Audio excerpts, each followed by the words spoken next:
함께 나누는 말씀은 신명기 28장 1절에서 8절 말씀입니다. 함께 본문 말씀을 읽겠습니다. 내가 내 하나님 여호와의 말씀을 삼가 듣고 내가 오늘 내게 명령하는 그의 모든 명령을 지켜 행하면 내 하나님 여호와께서 너를 세계 모든 민족 위에 뛰어나게 하실 것이라. 내가 내 하나님 여호와의 말씀을 청종하면 이 모든 복이 내게 임하며 내게 이르리니 성읍에서도 복을 받고 들에서도 복을 받을 것이며 내 몸의 자녀와 내 토지의 소산과 내 짐승의 새끼와 소와 양의 새끼가 복을 받을 것이며 내 광주리와 떡 반죽 그릇이 복을 받을 것이며 내가 들어와도 복을 받고 나가도 복을 받을 것이니라. 여호와께서 너를 대적하기 위해 일어난 적군들을 내 앞에서 패하게 하시리라. 그들이 한 길로 너를 치러 들어왔으나 내 앞에서 7길로 도망하리라. 여호와께서 명령하사 내 창고와 내 손으로 하는 모든 일에 복을 내리시고 내 하나님 여호와께서 내게 주시는 땅에서 내게 복을 주실 것이며. 아멘. 순종을 통해서 오는 축복이란 제목으로 말씀을 나누고자 합니다. 여러분들은 요즘에 이제 하나님께서는 순종을 많이 우리에게 강조를 하십니다. 여러분들은 요즘 하나님 말씀을 따라 순종을 하며 또한 하나님 말씀을 사랑하며 또 그 말씀을 지키기 위해 살아나가고 있습니까? 사실 하나님의 말씀을 순종하는 것은 우리에게 굉장한 부담으로 느껴질 때가 많습니다. 그런데 사실 교회에서 예를 들면 신앙생활 부분에서 부담이 된다고 하면은 한번 잘 생각해 봐야 돼요. 정말 하나님께서 나에게 요구하시는 것이 이렇게 부담을 느끼고 힘들게 하는 것인지, 근본적으로 하나님께서 우리에게 정말 요구하시는 것은 나를 경외하며 그리고 하나님을 찬양하며 또 하나님의 말씀을 잊지 않으며 이제 예수 그리스도의 복음을 따라 살아나가기를 원하신다는 그 기본적인 그 복음의 위에 우리 신앙생활이 쌓아나가진다는 것을 우리는 알 수 있어야 합니다.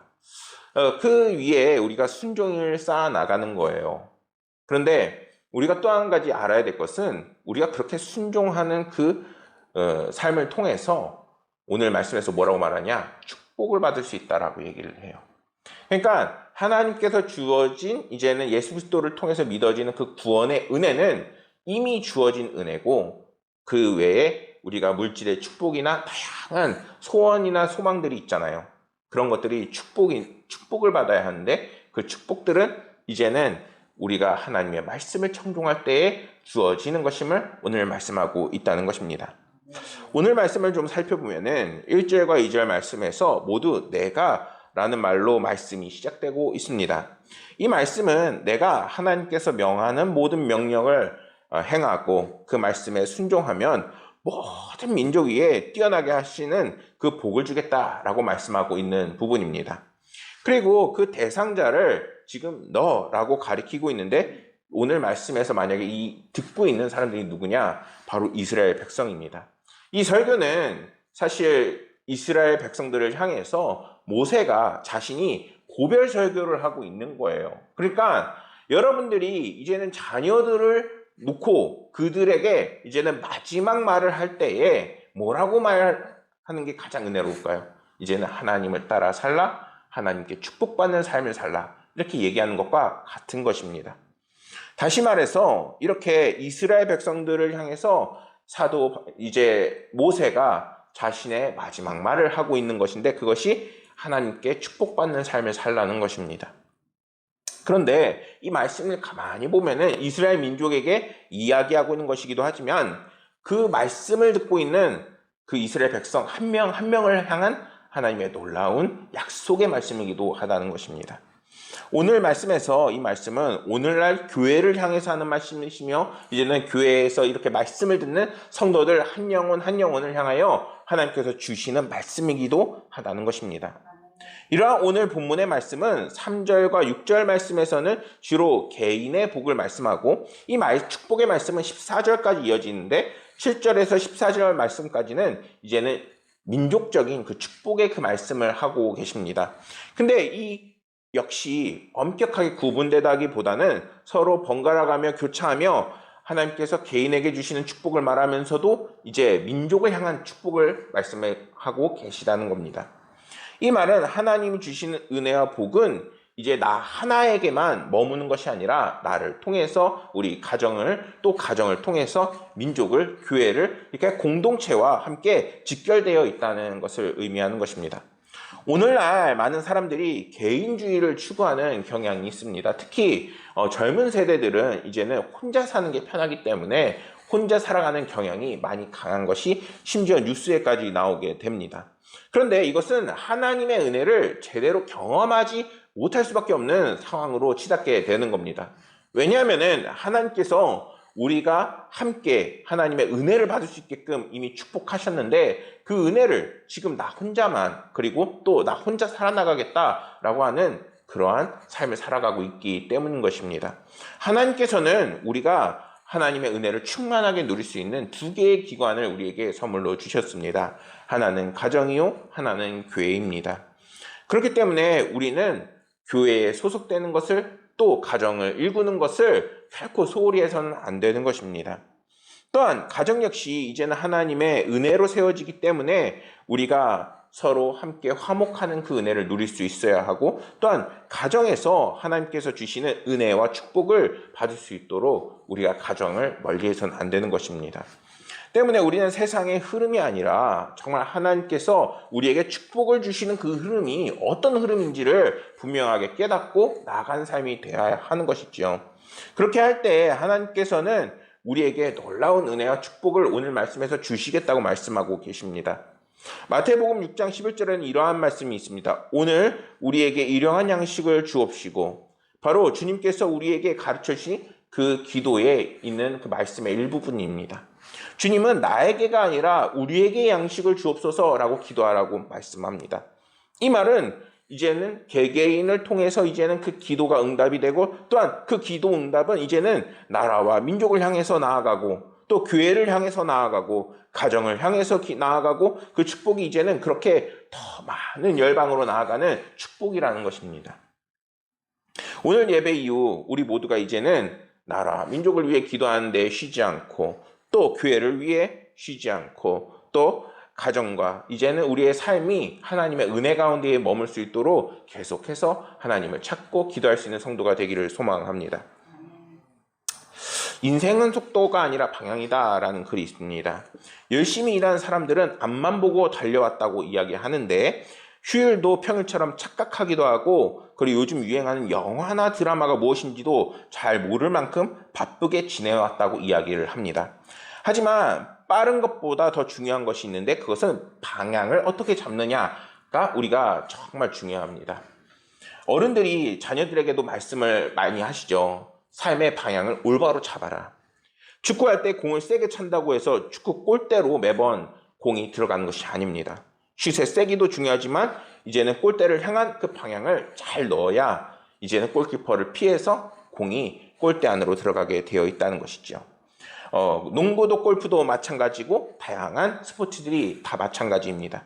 그런데 우리의 인생도 마찬가지라는 겁니다. 먼저 나아가야 할 방향과 목표를 잘 정할 수 있어야 합니다. 무조건 우리가 내가 생각한 성공에 매달리는 것이 아니라 이제는 하나님께서 정하신 그 방향을 올바로 알아야 합니다. 성도는 하나님께 방향을 물을 수 있어야 됩니다. 우리가 하나님께 방향을 물을 때 하나님께서는 우리가 축복받는 길이 무엇인지 반드시 그 한 걸음 한 걸음을 인도하시게 되어 있습니다. 오늘 말씀에서 이스라엘이 이제는 하나님의 말씀을 순종하는 삶을 살라고 하나님께서는 그 방향을 알려주시고 계십니다.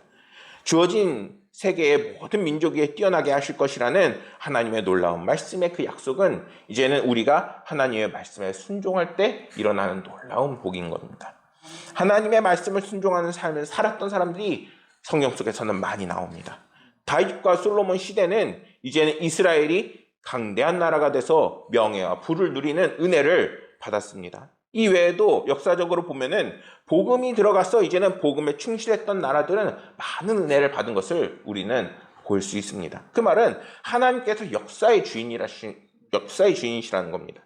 19세기 영계 복음 운동이 활발하게 일어나자 영국은 세계 초강대국이 돼서 해가 지지 않는 나라라고 불리게 되었고, 물론 이때 당시에 영국의 제국주의는 정말로 잘못되고 우리가 비판을 할 수 있어야 합니다. 하지만 미국 또한 청교도 정신으로 인해서 나라가 세워지고 지금은 불과 200년 만에 가장 강한 나라가 되고 있는 것을 우리는 볼 수 있습니다. 그만큼 하나님의 말씀이 어디에 들어갔냐에 따라 그 나라가 흥할 수도 있고 이제는 부할 수도 있고 그리고 하나님께서 낮추실 수도 있게 되는 것입니다. 우리나라는 또 어떤가요? 우리나라도 불과 몇십 년 전만 하더라도 다른 나라에서는 우리나라를 기억하기를 그 나라가 그렇게 벌써 그렇게 번성했어? 그렇게 잘 살아? 이렇게 깜짝 놀라고 있죠. 심지어 프로그램으로 만들어서 한국은 처음이지? 라는 그 프로그램을 보면은 한국에서 몰랐던 외국인들이 한국에 와서 깜짝 놀라는 것을 볼 수가 있습니다. 어떻게 그렇게 우리가 좋게 잘 살게 될 수 있었을까요? 그것은 더 자녀들을 어떻게 해서든 잘 기르려는 부모님들의 희생과 헌신이 있었을 뿐만 아니라 그러한 선교사들이 복음을 가지고 들어오고 이제는 학교와 병원이 세워지고 이제는 선진 문물들이 우리 가운데 들어왔기 때문인 것입니다. 하나님께서 축복하시지 않았다면은 우리 가운데 복음이 들어올 일도 없었고 또한 놀라운 하나님의 주시는 축복이 우리 가운데 임할 수도 다 없었을 것입니다. 이러한 하나님께서는 이제는 우리의 역사의 주관자이시고 우리를 높이기도 하시고 낮추시기도 하신다는 놀라운 그런 깨달음이 우리 가운데 있어야 한다는 것입니다. 성경은 우리에게 이 모든 복을 주신다고 말씀합니다. 이 모든 복이란 무엇이냐? 바로 3절에서 13절까지의 그 말씀을 의미합니다. 그런데 여기서 중요한 것은 이 모든 복을 받기 위해서는 계속해서 성경은 우리가 하나님 여호와 하나님 아버지의 말씀에 순종해야 한다는 것을 말씀하고 있습니다. 이렇게 볼 때 우리는 하나님께서 이제는 은혜를 베푸시는데 후하지 않다라고 오해할 수도 있습니다. 그러나 여기서 하나님께서 주시는 구원과 축복의 그 원리를 우리가 깨달을 수 있어야 합니다. 먼저 하나님께서 주시는 구원은 무조건적인 은혜예요. 예수 그리스도를 이제는 누구나 믿기만 하면은 하나님의 자녀가 되는 축복의 권세를 주는 이제는 값없는 하나님의 놀라운 구원과 그 은혜인 것입니다. 반면에 축복은 구원처럼 일방적인 것이 아닙니다. 우리가 어떻게 행동하고 하나님과 어떤 관계를 맺느냐에 따라 축복해 주시는 것이 바로 축복인 것이지요. 그래서 축복은 우리가 어떻게 행하느냐에 따라 하나님께서 때로는 벌을 주시기도 하고 축복을 주시기도 하는 것입니다. 그렇기 때문에 우리가 하나님의 은혜로 구원을 받았다 해도 어떻게 살아야 하는지를 분명하게 깨달아야 합니다. 많은 성도들은 이제는 단순히 선행을 베풀고 그리고 그냥 뭔가 착하게 살아야 축복을 받는다고 생각을 하는데 하나님께서는 그렇게 말씀하시지 않습니다. 오히려 우리가 오해하는 부분이 이것인데 바로 하나님께 더 가까이 가는 삶을 살라는 것입니다. 우리가 그러면 내가 하나님한테 잘 보여야 돼? 내가 하나님한테 아부해야 돼? 이렇게 생각한다는 것이죠. 왜 하나님은 하나님한테 가까이 가야 축복하신다고 말씀하시지? 이런 오해를 한다는 것이죠. 근데 이것이 잘못된 거예요. 왜냐하면은 하나님은 단순히 나만 찬양하고 그리고 나만 높이라 이렇게 얘기하는 것이 아닙니다. 이제는 예수 그리스도를 믿는 그 믿음으로 인해서 계속해서 하나님께서 나를 축복하실 수 있도록 축복의 문을 열고 그리고 이제는 하나님께서 기뻐하시는 삶을 끊임없이 우리가 신앙생활을 통해서 살아나갈 때 하나님께서 그 때가 되면은 때로는 이른 비, 때로는 늦은 비를 통해서 우리를 축복하게 되어 있는 것입니다. 그 때문에 우리는 축복에 대해서 하나님께서 이렇게 말씀하신 것을 기억해야 합니다. 마태복음 6장 33절 말씀을 보면은 그런즉 너희는 먼저 그의 나라와 그의 의를 구하라. 그리하면 이 모든 것을 너에게 더하시리라. 성경은 이렇게 말씀합니다. 이게 무엇이에요? 바로 주님께 더 가까이 가라는 겁니다. 주님께 가까이 가면은 주님께서 깨닫게 하십니다. 정말 하나님께서 기뻐하신 일이 무엇인지 그것이 때로는 말씀이 될 수도 있고 때로는 신앙생활이 될 수도 있고 때로는 하나님께서 선택해서 우리의 삶을 한 발자국 인도하시는 삶의 그 길이 될 수도 있는 것입니다. 성도는 이제는 하나님께서 우리가 어떻게 하나님의 인도함을 받는지 분명하게 깨닫고 하나님과 동행하는 삶을 살아야 하는 것입니다. 그럴 때 이제는 우리가 정말 바라는 물질의 축복도, 그리고 자녀가 출세하는 것도, 이제는 이 나라의 민족이 다시 한번 회복하는 것도 이제는 하나님께서 이제는 우리의 나아가는 그 동행함을 통해서 축복하게 되시는 겁니다. 성도 여러분, 하나님께서는 가장 중요한 우리의 필요를 아십니다. 다 알고 계시기 때문에 우리가 하나님의 말씀에 오히려 순종하고 또한 먼저 그의 의를 구하는 삶을 살라고 오히려 말씀하시는 겁니다. 만약에 하나님과 가까이 살지 않는데 어떻게 하나님께 주시는 은혜를, 축복을 받을 수 있을까요? 그거는 내 욕심이고, 그리고 내가 가지려고 하는 나의 열정으로 인해서만 이루어지는 모래성과 같은 그러한 쌓아 올리는 것입니다. 3절과 6절 말씀을 보면 하나님께 순종하는 자에게 주시는 축복들을 하나하나 말씀하고 계십니다. 3절 말씀을 보면 성경은 이렇게 말씀합니다. 성읍에서도 복을 받고 들에서도 복을 받을 것이라. 이게 어떤 말씀이에요? 우리가 어디에 있든 하나님의 은혜를 받는다는 것입니다. 내가 어려움에 처하든 아니면 밖에 나가서 일을 하든, 그리고 나의 장소가 어디든 하나님께서 늘 동행하시며 우리의 삶을 보호하시고 인도하신다는 그 약속의 말씀인 것입니다. 때문에 우리는 이 말씀을 붙잡을 수 있어야 돼요. 4절 말씀을 보면은 내 몸의 자녀와 그리고 내 토지의 소산과 내 짐승의 새끼와 소와 양의 새끼가 복을 받을 것이라고 말씀합니다. 여러분들, 이 말씀이 쓰여진 때가 언제예요? 바로 4,000년 전이에요. 이때 당시에 돈과 화폐는 존재하지 않았어요. 그 무엇으로 거래가 됐을까요? 바로 물물교환이에요. 바로 소와 양과 염소와 그 소산과 그리고 털과 가죽으로 서로 거래를 했어요. 그럼 오늘날로 말하면 어떤 걸로 볼 수 있을까요? 우리가 물질의 축복을 받는다라고 말할 수 있는 거예요. 하나님께서 우리를 이제는 물질의 축복을 주셔서 넘치는 은혜를 베푸신다는 것입니다. 그 중에는 다윗처럼 왕이 된 사람이 있을 수도 있고, 어떤 사람은 욥처럼 이제는 많은 부를 누릴 수도 있게 하시고, 그리고 하나님께서 각가지 모양대로 축복하셔서 많은 은혜와 복을 누릴 수 있게 하시게 되어 있습니다. 중요한 것은 이러한 복을 누릴 수 있는 그 방법은 우리가 조금 더 하나님께로 나아가고 하나님과 가까이 가고 하나님께서 인도하시는 그 길로 나아갈 수 있어야 되는 것입니다. 5절과 6절 말씀을 보면은 내 광주리와 떡반죽 그릇과 그리고 그 그릇이 복을 받을 것이며 내가 들어와도 복을 받고 나가도 복을 받을 것이라 라고 성경은 말씀합니다.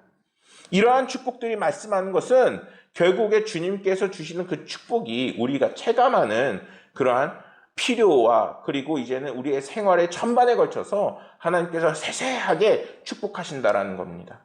만약에 하나님께서 축복을 하시는데 이제는 나라와 민족을 하는 그 말씀이라고 해서 만약에 나라와 민족에게만 축복을 하면 어떻게 돼요? 나라는 잘 사는데 나는 힘들어. 이것이 정말 하나님의 은혜일까요? 하나님께서는 섬세하신 분이시기 때문에 우리 가운데 필요가 무엇인지 깨닫고 이제는 정말 내가 물질이 필요할 때는 때로는 물질을 주시고 정말 사람 때문에 어려움을 겪을 때에는 그 사람을 돌아서 나아갈 수 있게 하시고 또한 나에게 장애물이 있을 때는 그 장애를 뛰어넘을 수 있는 힘을 주시며 나의 삶에 필요한 것을 가장 잘 아셔서 그 모든 것을 채우신다라고 말씀하고 계시는 겁니다. 사람은 물질 한 개로 결코 행복을 누릴 수가 없습니다. 그 살아계신 다양한 축복을 쌓아야 하고 이 모든 것을 안전하게 지킬 수 있는 힘과 능력 역시 있어야 되는 것입니다. 그런데 이 모든 복을 하나님께서 우리에게 베푸시겠다라고 이렇게 세세하게 말씀을 적고 있는 것입니다. 4,000년 전에 이미 약속을 했어요. 근데 그 약속을 4,000년 동안이나 못 믿는 것이 누구냐? 바로 우리들의 모습인 것입니다. 하나님이 주시는 복에는 가정과 건강과 그리고 생업과 물질에 관한 모든 것이 다 포함이 되어 있습니다. 하나님께서 이제는 말씀을 듣는 자에게 그 필요에 가장 알맞게 그리고 주시게 되어 있습니다. 사랑하는 여러분, 이제는 하나님의 그런 섬세함을 믿으시길 소망합니다. 그럴 때 우리가 정말 필요할 때 하나님께서는 때로는 물질로, 때로는 권력으로, 때로는 어떤 필요로 나의 삶의 가장 중요한 것으로 그 모든 것을 누릴 수 있게끔 축복하시게 되어 있습니다. 7절 말씀에서 하나님의 말씀에 순종하는 자에게 적들이 이제는 이기지 못하는 삶을 살게 하시겠다라고 성경은 말씀하고 있습니다. 여러분들의 삶을 살면서 얼마나 마음 안 맞는 사람들을 많이 만납니까? 근데 그 중에서는 단순히 마음이 안 맞는 것뿐만 아니라 어떻게 해서든 성도들을 깎아내리고 또한 비방하고 또한 박해하려는 사람들도 분명히 있습니다. 근데 그들이 정말 들어올 때는 당당히 어떻게 해서든 네가 그리스도인이 아니라고, 하나님은 계시지 않는다고, 그리고 어떻게 해서든 그리스도인으로 살아갈 수 없게끔 정말 예수 그리스도를 부정하는 사람들이 오려고 합니다. 근데 그런 대표적인 사람이 누구였어요? 사도 바울이었죠. 사도 바울이 다메섹 올라갈 때 어떻게 했는지 여러분들 기억하시나요? 당당하죠. 아주 가서 어떻게든 다른 동네에 가서도 그리스도인들을 죽이려고 아주 당당하게 올라갑니다. 근데 주님은 어떻게 하셨나요? 바로 광채를 탁 하고 쏴서 이제는 사도 바울의 눈을 멀게 하시는 겁니다.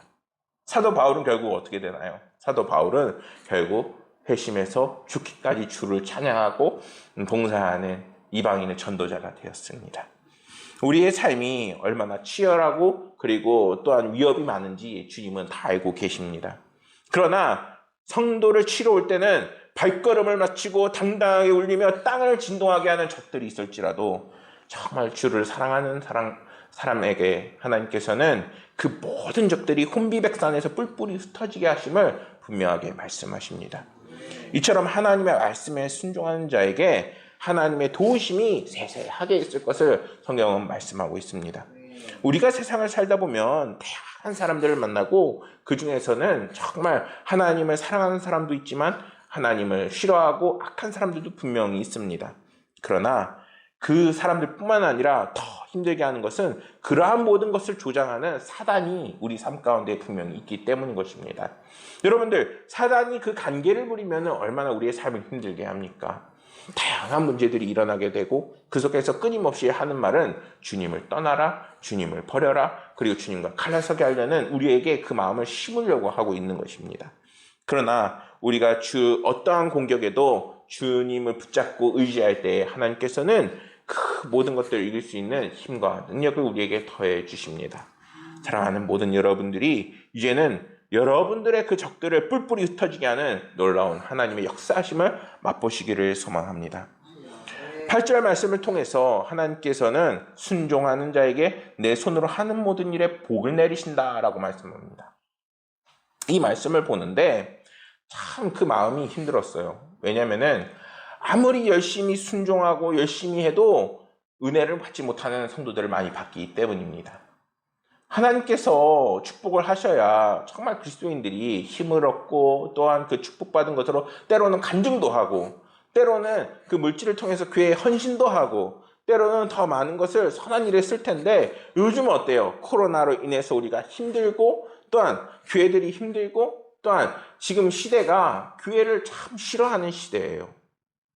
그런데 하나님께서는 우리에게 내 손으로 하는 모든 일에 복을 내리신다라고 말씀합니다. 그 말은 우리가 열심히 전도할 때, 우리가 열심히 할 때 열매를 못 얻는 것 같지만 하나님께서는 그 손길을 허투루 쓰시지 않는다는 거예요. 여러분들 얼마나 눈물이 나요. 정말 밖에 나가서 전도지 하나 돌리려고 하면은 그렇게 속이 상해요. 전도지 받아요? 이제는 어제 전도하는데 어떤 사람이 그냥 안녕하세요 교회 전도 나왔는데요. 딱 이 말 하면 안 되는데 이제 눈에서 레이저가 나와요. 딱 이렇게 돼요. 근데 그 사람들을 비난할 것도 없고 또한 내가 하나님 앞에 무엇을 쌓아나가느냐가 중요한 겁니다. 하나님, 이제는 내 손으로 하는 모든 일에 복을 내리셔서 정말 그들이 받아도 내가 복을 받고 그들이 안 받아도 이제는 내가 복을 받는 거예요. 하나님께서 이제는 농부가 그 농사를 열심히 지어 이제는 그 은혜를 받아서 좋은 곡식을 뽑는 것처럼 이제는 우리의 삶도 이제는 때로는 가뭄이나 홍수를 만난다 할지라도 이제는 그 모든 것을 책임지시고 또한 인도하시는 것이 하나님이심을 우리는 잊지 말아야 합니다. 우리가 정말 이 땅에서 수고할 수가 있어요. 그러나 하나님께서 함께 하시면 우리가 수고가 반드시 하나님께서 헛되지 않게끔 도와주십니다. 때문에 우리는 하나님을 간절히 의지하고 또한 그 보호하심을 믿을 수 있어야 되는 것입니다. 말씀을 준비하면서 이러한 글을 보게 되었습니다. 하나님께서 축복하실 때 우리는 우리가 수고한 대로 열매 맺을 수 있습니다. 그러니 성도 여러분, 하나님과 바른 관계를 맺으시고 화목하시기를 축복합니다. 하나님과 화목할 때 하나님께서는 여러분이 수고하는 모든 것 위에 풍성한 결실을 맺을 수 있도록 축복하실 것입니다. 중세 독일 지역에서 전해오는 이야기 중에 하나는 여인들의 헌신이라는 뜻의 언덕으로 불리는 사연이 있는데, 그곳에 바바리아 제국의 성이었는데 스와비아 제국이 쳐들어오게 되는 사건이 펼쳐지게 됩니다. 폐색이 짙어지게 되자 여인들의 품에 안을 수 있는 만큼은 가져갈 수 있게 해달라고 요청을 한 사건이 일어나게 됩니다. 여인들이 얼마나 가져가야 할지 고민을 하다가 협정은 조인이 되었기 때문에 성문이 활짝 열렸을 때, 그때 여인들이 어떤 것을 갖고 나왔느냐, 바로 남편들을 안고 나왔다는 이야기입니다. 여인들이 사력을 다해 남편을 안고 나오자 이제는 그 남편들이 다 살 수 있었다는 이야기입니다. 성경은 우리에게 이렇게 말씀합니다. 너희가 태어날 때부터 내가 너희를 안고 다녔고 너희가 모태에서 나올 때 내가 너희를 품고 다녔다 라고 성경은 말씀합니다. 하나님께서는 당신의 백성들을 반드시 품으시는 분이십니다. 그렇기 때문에 오늘 당장 우리에게 절망이 찾아오고 어려움을 만난다 할지라도 낙심하지 마시기 바랍니다. 하나님의 품 안에 있다는 것을 잊지 마시기 바랍니다. 그럴 때 하나님께서 주시는 그 강한 손으로 반드시 다시 높여지게 될 것입니다. 라는 글입니다. 사랑하는 여러분, 순종을 통해서 축복받으시길 소망합니다. 하나님의 말씀을 더욱더 귀히 여기셔서 이제는 하나님의 말씀을 내로 살아나가셔서 하나님께서 높이시는, 또한 낮추시는, 또한 우리의 삶에서 이른 비와 늦은 비를 주시는 놀라운 은혜를 누리시길 소망합니다. 그분은 오늘 우리에게도 반드시 당신의 말씀에 순종하라고 합니다. 그 이유는 당신이 높임을 받으시기 위해서가 아니라 이제는 우리를 축복하시기 위해서입니다. 이제는 하나님의 말씀에 더욱 순종하셔서 하나님의 놀라운 축복을 받으시고, 그리고 가게의 축복, 삶의 축복, 자녀의 축복, 놀라운 하나님의 은혜를 누리시는 모든 성도님들이 되시기를 간절히 축원하겠습니다. 기도하시겠습니다. 하나님 아버지, 오늘 말씀을 통해서 하나님께서 우리의 삶의 필요를 가장 잘 아시고 또한 어떻게 축복하실지에 대해서 말씀을 들었습니다. 아버지 하나님께서 이제는 더욱더 우리 가운데 오셔서 또한 가까이 오셔서 하나님의 놀라운 축복과 은혜를 펼쳐 주옵소서. 믿음이 연약했던 우리에게 강한 믿음을 더하여 주옵시고, 또한 우리의 삶의 모든 필요를 채워주셔서 때로는 힘들고 어려운 상황 속에도 또 주님을 의지함으로 낙심하지 않게 하여 주옵소서. 하나님께서 우리를 붙잡아 주시고 또한 함께 하시고 놀라운 축복으로 인도하실 것을 믿으며 모든 말씀 우리 구주 예수 그리스도 이름으로 기도드렸습니다. 아멘.